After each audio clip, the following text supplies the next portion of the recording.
এর আগে কখনো নির্বাচনে বিজয়ের কোনো ইতিহাস মান্না ভাইয়ের নাই। তো যার কিনা কখনোই নির্বাচনে বিজয়ের ইতিহাস নাই, তিনি 2টি আসনে প্রতিদ্বন্দ্বিতা করবেন, এইটা শুনে আমি একজন রাজনীতি বুঝি এরকম মানুষ হিসেবে আমার মনে হয়েছে যে এটা সঠিক সিদ্ধান্ত না। মান্না ভাইয়ের আমার মতে ইলেকশন করার সবচেয়ে ভালো জায়গা ছিল ঢাকা শহর। ঢাকার যে কোনো আসনে মান্না ভাইয়ের যে গুরুত্ব, এটা বোঝার মতো অনেক ভোটার আছে। এইবার যত জোট হয়েছে কোনোটাই আদর্শের সমঝোতা না, সবই হচ্ছে আসন সমঝোতা। কিভাবে কিভাবে অঙ্ক করলে কোথায় কোথায় কয়টা সিট বেশি পাওয়া যাবে, এটাই অঙ্ক হয়েছে। বাংলাদেশের ভবিষ্যৎ বদলানোর জন্য নৈতিক বা আদর্শিক কোন অবস্থান থেকে কোনো দলই একক নির্বাচনে যাওয়ার সিদ্ধান্ত নেয়নি। যারা একক নির্বাচনে গিয়েছেন তারা অধিকাংশই জোটে ঢুকতে না পেরে গিয়েছেন। ছাড় না পেয়ে এককভাবে নির্বাচনের ঘোষণা দিলেন নাগরিক ঐক্যের মাহমুদুর রহমান মান্না। কিন্তু আমরা যদি 24 ডিসেম্বরের বাস্তবতা তুলে ধরি, আমরা তো দেখেছিলাম যে সংবাদ সম্মেলন করে 10 জন নেতার নাম প্রকাশ করা হয়েছিল, সেখানে মাহমুদুর রহমান মান্নার নামটিও ছিল। এই যে প্রকাশ্য সমঝোতার ঘোষণা দিয়েও সিদ্ধান্ত বদল, সেই সঙ্গে মাহমুদুর রহমান মান্না একটি অভিযোগ করেছে তাকে ইগনোর করা হয়েছে, এটি আসলে রাজনীতিতে জোট শরিকদের জন্য কি বার্তা বহন করছে? কোনো বার্তাই বহন করছে না। মান্না ভাই অত্যন্ত শ্রদ্ধেয় একজন মানুষ।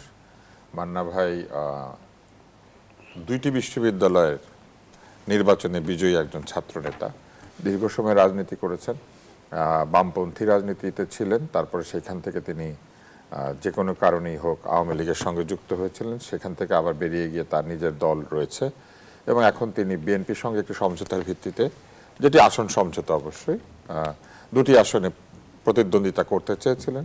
দুটোর একটাতে তিনি ছাড় পাননি, এটি হচ্ছে একটি বিষয়। আরেকটি তিনি বলেছেন তাকে ইগনোর করা হয়েছে।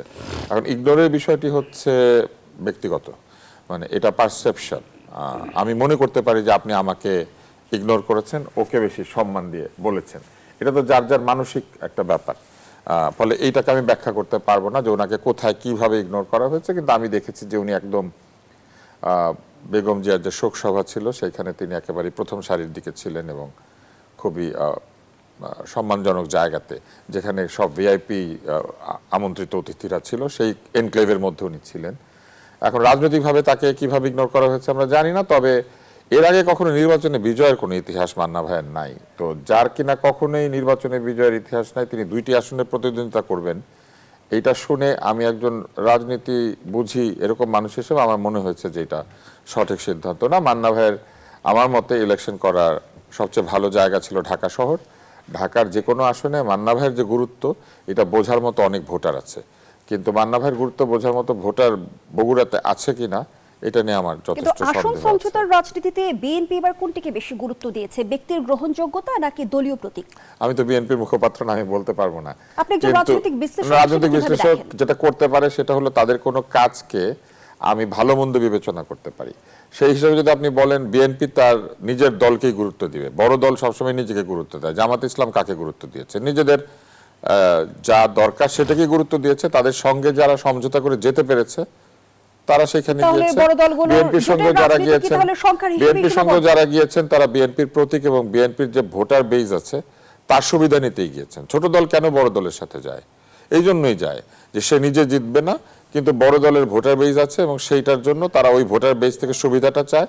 এবং তারা অঙ্কটা কিভাবে করে, খুব সহজ। মনে করেন মিরপুরে এ দলের সমর্থক অনেক বেশি আছে কিন্তু জেতার মতো নাই, তখন ওই এ দল গিয়ে বড় দলকে বলে যে আমার ক্যান্ডিডেট থাকলে আপনার দলের হেরে যাওয়ার সম্ভাবনা বাড়ে, তার চেয়ে আমাকে সিটটা দিয়ে দেন এবং আমাকে তো বেশি সিট দিতে হবে না। এরকম 5-6টা সিটে 10টা সিটে সমঝোতা করে। বড় দল সবসময় সেই সব আসনই ছাড়ে যেখানে তার নিজের প্রার্থীর হারার সম্ভাবনা বেশি। জেতা প্রার্থী কেউ ছাড়ে নাকি? বড় দল কেউ ছাড়ে না। বিএনপি তার নীতি অনুযায়ী আমার ধারণা সেইভাবেই সিদ্ধান্ত নিয়েছে যে যেখানে তাদের প্রার্থীর বিজয়ী হবার সম্ভাবনা খুব বেশি সেইগুলিতে তারা তাদের প্রার্থী রেখেছে, আর যেগুলিতে অন্যান্য দলের সমর্থক আছে সেইখানে তারা তাদের দলের প্রার্থীকে বসিয়ে দিয়ে অন্য দলের প্রার্থীকে সুযোগ দিয়েছে। কারণ সেইখানে একক প্রার্থী হিসেবে তাদের বিজয়ী হওয়ার সম্ভাবনা ধরেন হয়তো 60%, কিন্তু অন্য দলকে দিয়ে দিলে 60 + 10 70% হয়ে যায়। এইভাবেই হিসাবটা হয়।